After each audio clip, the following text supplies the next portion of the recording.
intersects with larger social and political context. And it is connecting the aesthetics of Dalit literature with race studies. Limbali likely draws parallels between the experience of Dalits in India and marginalized communities facing racial discrimination elsewhere. So by exploring the connections between Dalit literature and broader discourse on social justice, identity and representation, thereby enriching the conversation around race studies and marginalized communities worldwide. And coming to Baba's work in the location of culture, offers insights into post-colonial theory, cultural hybridity, and the complexities of identity formation in the context of colonialism and cultural encounters. So, Limbali, explorations of Dalit aesthetics, Baba's ideas on cultural identity, hybridity, and the impact of colonialism can help draw parallels between the experience of Dalits in India and the broader discourse on race, colonialism, and cultural hegemony.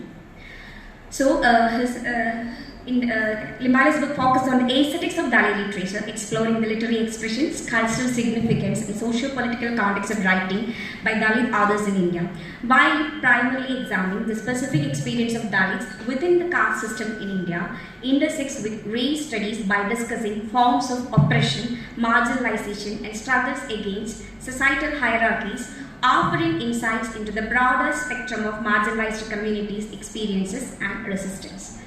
So on the other hand, Baba's The Location of Culture contributes to race studies by exploring post-colonial theory, cultural identity, and the impact of colonialism on cultural representation. It examines how cultures interact, transform, and negotiate their identity in the context of colonization and its aftermath.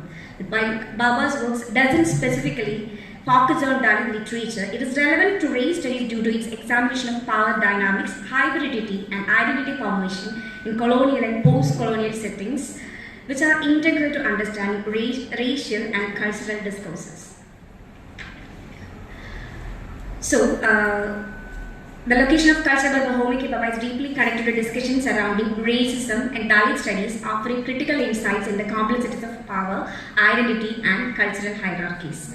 In the context of racism, Baba's notion of mimicry is particularly relevant. He discusses how colonized individuals imitate the cultural practices of the colonizer, but this mimicry is not a mere replication, it contains elements of subversion and resistance.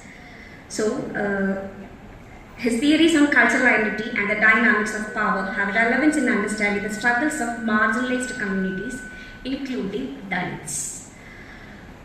So, moreover, Baba's exploration of the politics of representation is significant in the context of Dalit studies. This perspective aligns with efforts in Dalit studies to critically analyze and deconstruct prevalent narrative that often marginalize or misrepresent Dalit experiences.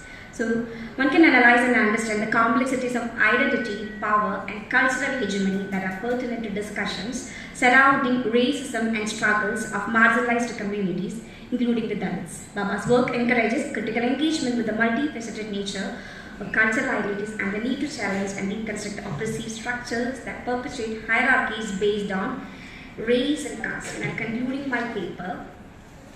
In exploring the intersections of marginalized identities within the aesthetics in a post-colonial context, the convergence of Dalit aesthetics and race studies offers a profound lens through which to understand the intricacies of subjugation, resistance, and cultural reclamation. Both contexts underscore the enduring impact of colonialism or indigenous cultures and the persistent struggle for recognition and autonomy. The intersection of Dalit aesthetics and race studies with a post-colonial framework illuminates the profound resilience and creativity inherent in marginalized communities. It calls for a continued exploration and celebration of diverse aesthetics, acknowledging their power to challenge oppressive structures and affirm the richness of cultural diversity in a global context. Embracing these intersection fosters a more inclusive understanding of aesthetics and paves the way for a more equitable and a respectful appreciation of marginalized identities worldwide.